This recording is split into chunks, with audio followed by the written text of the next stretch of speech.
Rano nikt się nie śpieszy. Pewnie wszystkich zniechęca perspektywa tego, że zaraz za biwakiem trzeba pokonać wyschnięte koryto Ołeddra i dalej za Tagunit, starą drogą ukrytą wśród skał, dostać się na płaskowyż.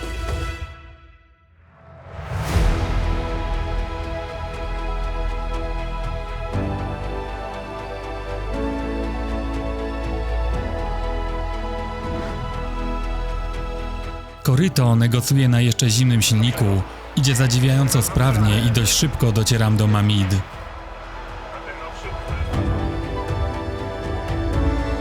Tutaj musimy zrobić poważne zapasy. Przed nami ponad 300 km do Tata, pierwszego miejsca, gdzie znowu dotkniemy cywilizacji. Do tego czasu trag jest niepewny.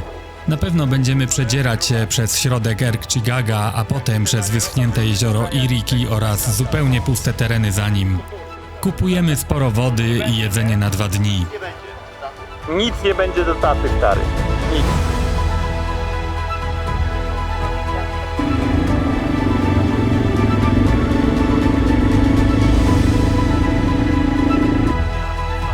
Większość z nas tankuje z butelek. No nie udaje się znaleźć niewielki warsztat na końcu miasta.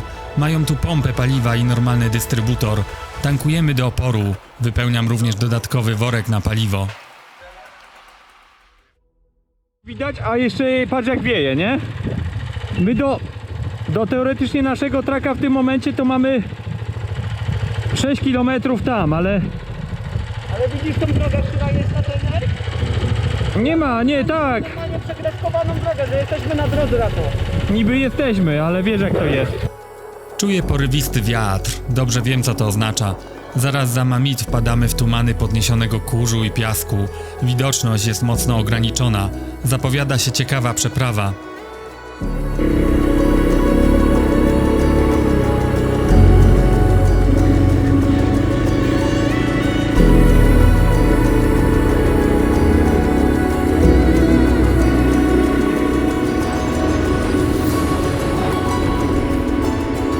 Szybko dolatujemy do stóp pierwszych wydm. Jest już popołudnie. Zrobiło się późno, aby wjeżdżać w piaski. Światło pada teraz pionowo z góry. Nie rysuje już żadnych cieni. Nie można rozpoznać konturów wydm, a wszystko zlewa się w jeden pomarańczowy kolor.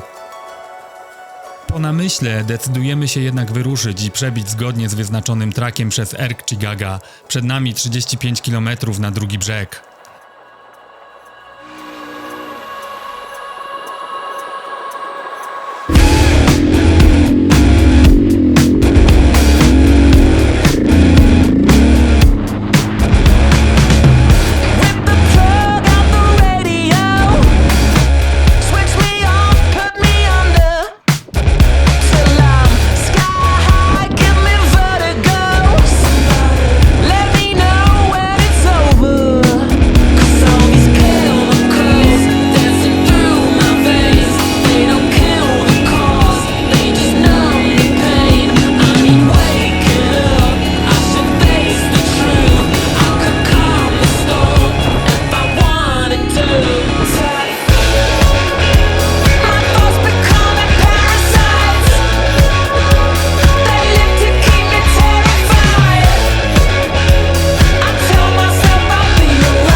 Wiesz, wyjazd i płasko.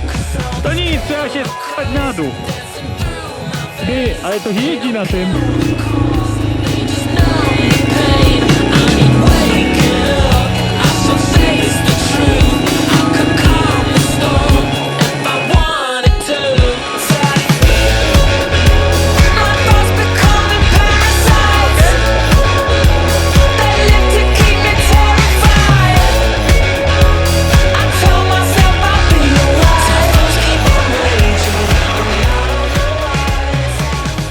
Erkchigaga ma zupełnie inny charakter od Erkchebi.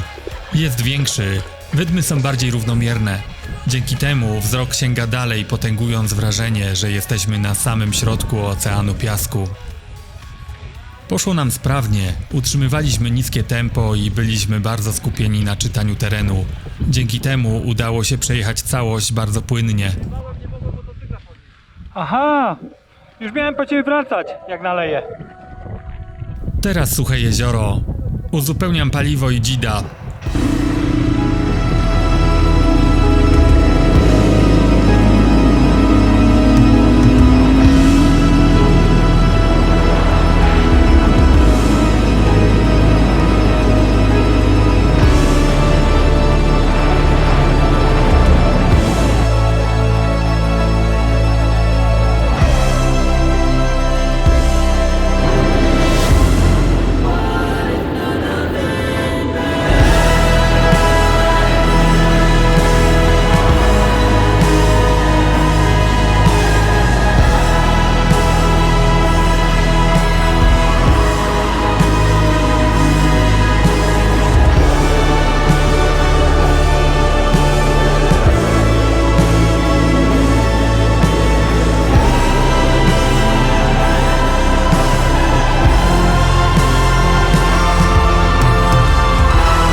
Haha!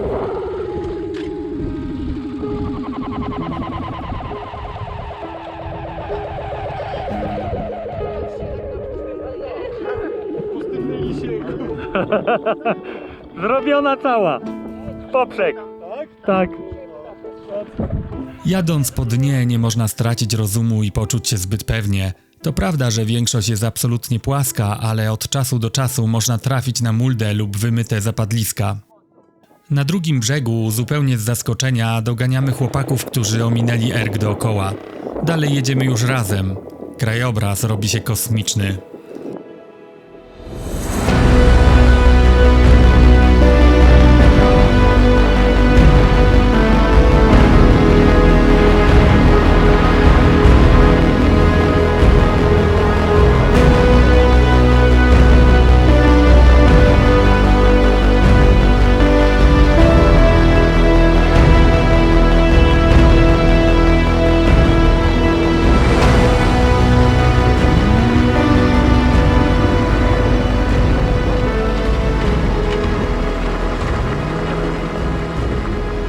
Bonjour. Ça va? Rally or tourist? Tourist. Group.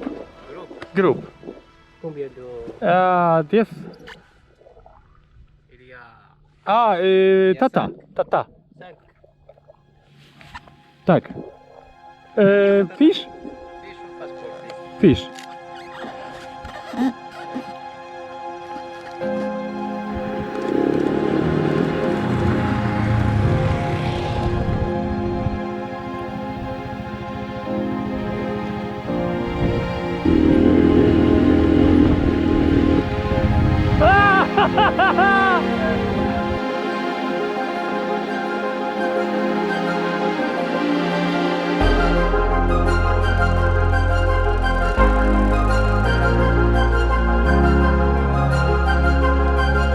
Jesteśmy w okolicy silnie strzeżonej przez wojsko. Postanawiamy ukryć się z biwakiem na pustyni, a z rana spróbować przedrzeć do Tata pistami wzdłuż granicy.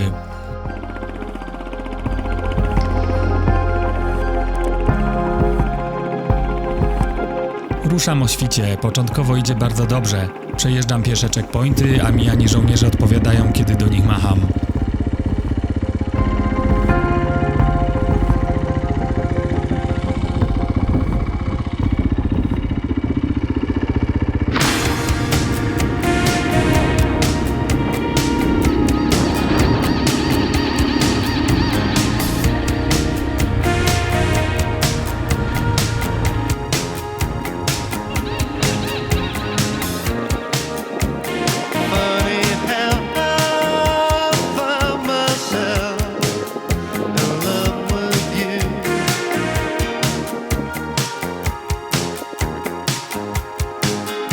Niestety zabawa kończy się po 30 kilometrach.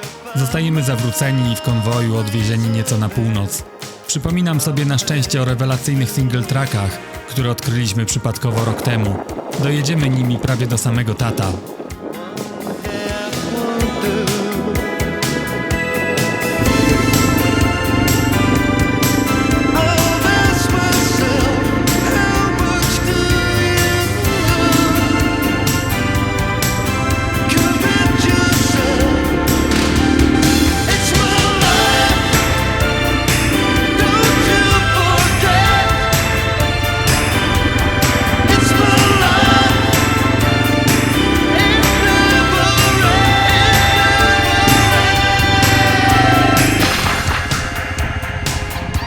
Ale fajne!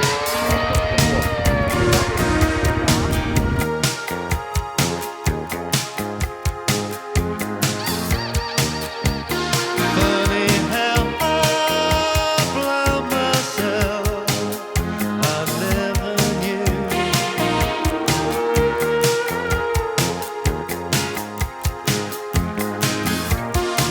If I were sometimes played upon, afraid to lose.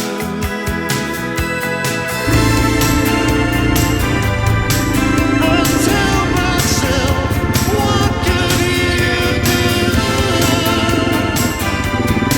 Convince myself it's my life. Don't you forget, it's my life. It never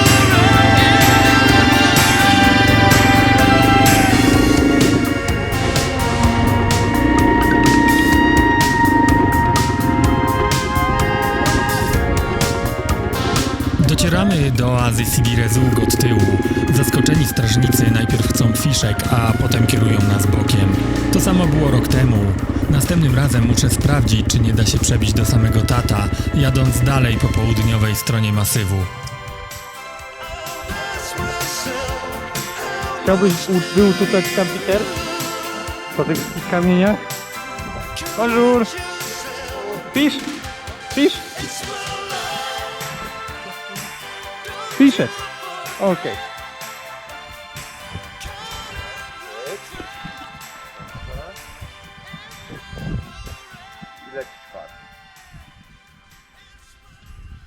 Pięknie.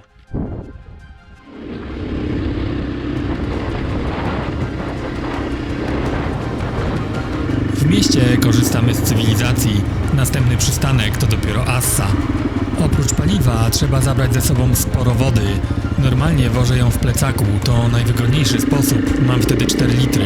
Teraz potrzebujemy znacznie więcej, więc dodatkowe butelki troczę na zewnątrz sakw.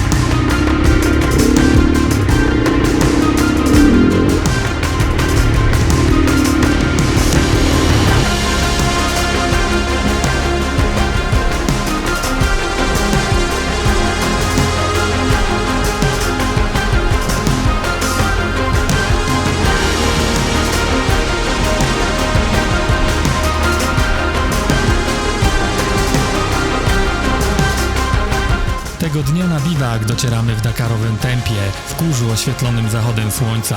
Chcemy wyciskać z dni ile tylko się da. Nocleg jest krótki, z rana gonimy dalej na południe. Ścigamy się z czasem, bo wciąż mamy szansę wykonać pełną pętlę aż do Sahary Zachodniej.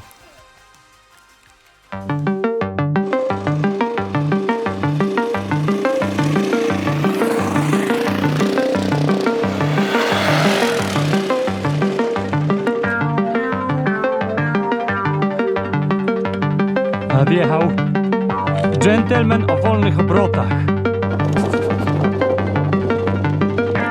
Rano dość szybko dojeżdżamy do Assa od tyłu, od strony pustyni. Przed samym miastem łapię gumę z przodu, chwilę później podczas obiadu ponownie. Rozglądając się dookoła, wyraźnie widać, że znajdujemy się już zdecydowanie na południu. Jest surowo i wszędzie dominuje jeden kolor hamady.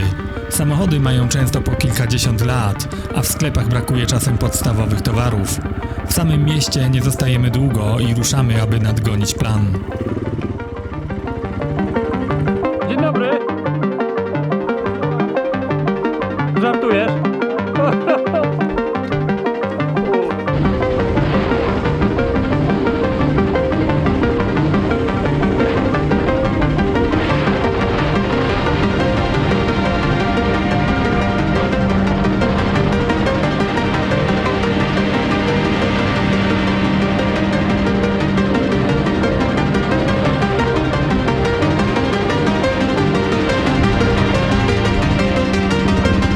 Niestety wszystko krzyżuje seria złapanych gum. Odbijamy na Tantan, a do wieczora łapiemy w sumie 5 sztuk. W ten sposób utykamy gdzieś w połowie drogi na pustkowiu, w miejscu, gdzie kiedyś były wodospady.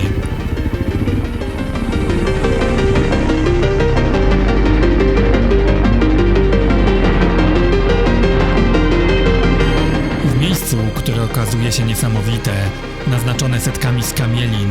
Niektóre z nich to fragmenty całych prehistorycznych drzew.